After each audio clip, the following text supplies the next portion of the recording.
Një funeral ka për qëllim të jetë një lamtumish solemne për një të dashur të humbur, jo një ngjarje ku njerëzit vrapojnë në panik.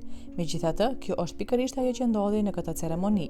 Gjatë shërbimit, një klithmë u dëgjua nga varri, ndërsa arkivoli u hap papritur. Ai ishte kthyer në jetë i vdekuri. Qëndroni me ne për ta kuptuar ngjarjen.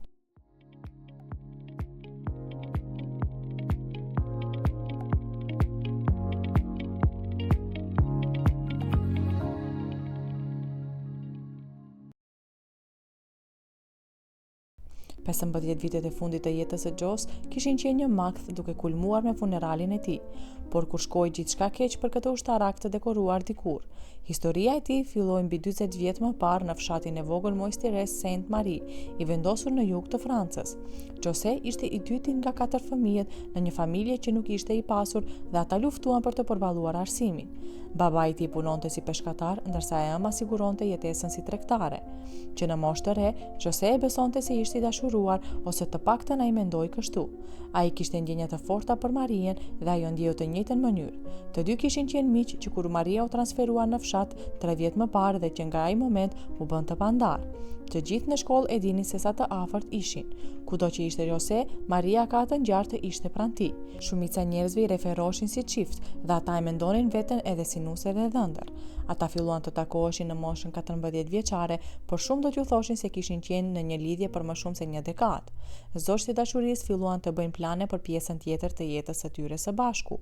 Ata planifikonin të martoheshin pas shkollës së mesme dhe të ndiqnin të njëjtin universitet. Për Jose, nëse prindërit e tij nuk mund të përballonin universitetin, ai do të duhej të bashkohej me ushtrinë.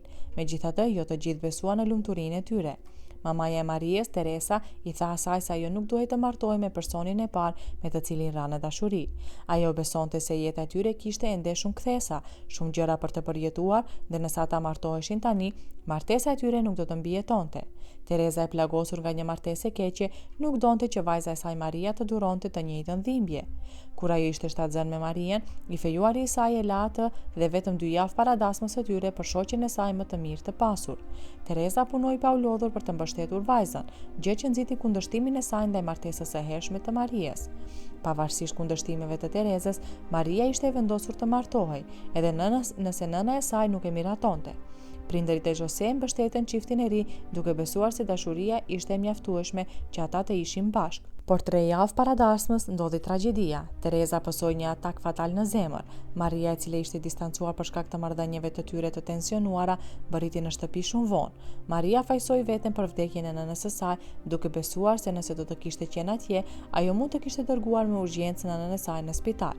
Nëna e saj ishte e vetmja familje që kishte, edhe pse kishin pushuar së foluri me njëra tjetrën. Ajo kishte shpresuar se në një moment nëna e saj do ta pranonte martesën e saj. Ajo nuk ishte në gjendje të martohej. Në vend të kësaj, ajo i tha Jose se ata duhet ta shtynin dasmën e tyre. Ata të dy u pranuan me të njëjtin universitet, por prindërit e djalit nuk ishin në gjendje të siguronin kredin që u duhej për të paguar shkollimin e tij. Jose u bashkua me ushtrinë. Ai premtoi Marisë se do të martoheshin kur të kthehej. Ata të dy ende e donin njëri tjetrin edhe donin të njëjtën gjë. Jose ishte në luftë për 3 vjet dhe pas përfundimit të luftës, disa muaj më vonë u njoftua se ai do të martohej me një grua tjetër. Thuhej se do të martohej me vajzën e generalit më të pasur të ushtrisë. Kjo sepse ai dhe generali kishin bërë një marrëveshje. Generali Sanchez ishte monitori i Joses në ushtri. Ai kishte një vajzë për të cilën ishte gjithmonë i shqetësuar. Vajza e tij Gloria ishte shumë mbreslënëse. Ajo kalonte shumicën e kohës duke pirë dhe po bëhej shpejt një përdoruese e zjarrtë të drogës.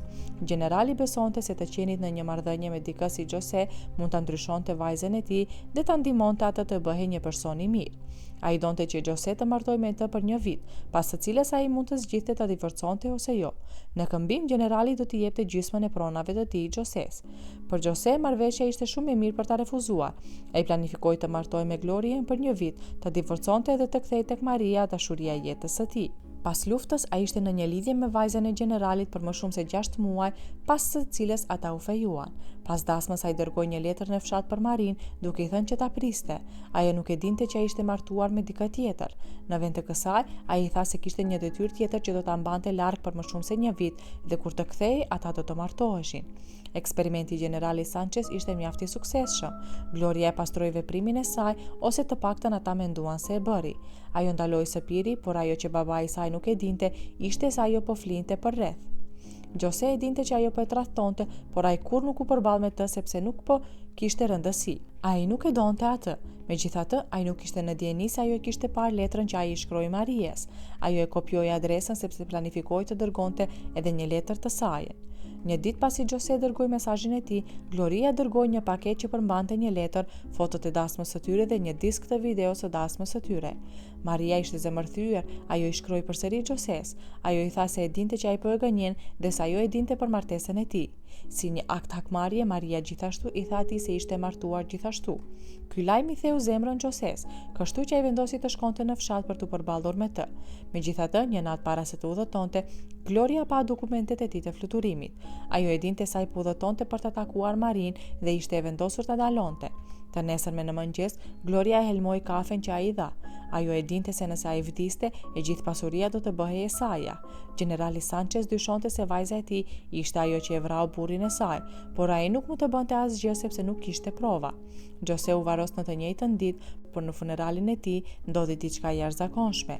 Antarët e familjes së Glorias dhe Gjoses së bashku me njerëzit e tjerë në funeral ishin të gjithë të veshur me të zeza, gati për të dhënë lamtumirën e tyre. Pikërisht kur e ulën në varr, arkivoli ra në varr. Një klithmë doli nga vari. E gjithë ceremonia shkoi në rëmuj pasi shumica e njerëzve menduan se Gjose ishte një fantazmë. Pas disa minutash, ata e kuptuan se ishte vërtet ai dhe e çuan në spital.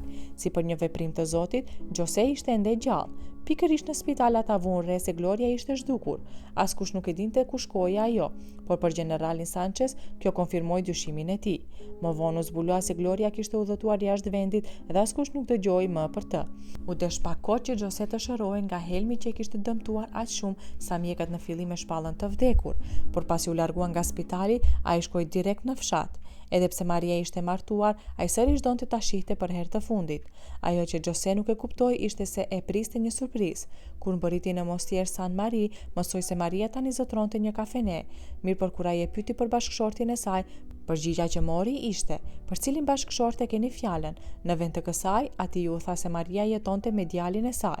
Kjo e mbushi atë me zemrim duke besuar se dikush e kishte keqtrajtuar atë. Kur ai më në fund pa Marien, ata qëndruan në heshtje për një moment, vetëm duke parë njëri tjetrin përpara se të përqafoheshin dhe të bënin një bisedë të gjatë. Gjose i shpjegoi asaj gjithçka dhe sapo do ta pyeste për burrin e saj, një djalë i ri hyri në dhomë. Maria u kthye nga ai dhe i tha: "Gjose, takoje djalin tënd." Një muaj pasi Gjose u nis për në luftë, Maria zbuloi si ishte shtatzën, por kishte planifikuar ta befasonte me lajmin pas kthimit të tij. Gjose ju lut që ta falte duke siguruar se tani kishte më shumë separa të mjaftueshme që ata të jetonin rehat. Disa muaj më vonë, ata u martuan dhe që atëherë janë një familje e lumtur. E pra miq, nëse ju pëlqeu kjo video, ju ftojmë të bëni subscribe kanalin ton dhe të klikoni zilin për më shumë video të ngjashme.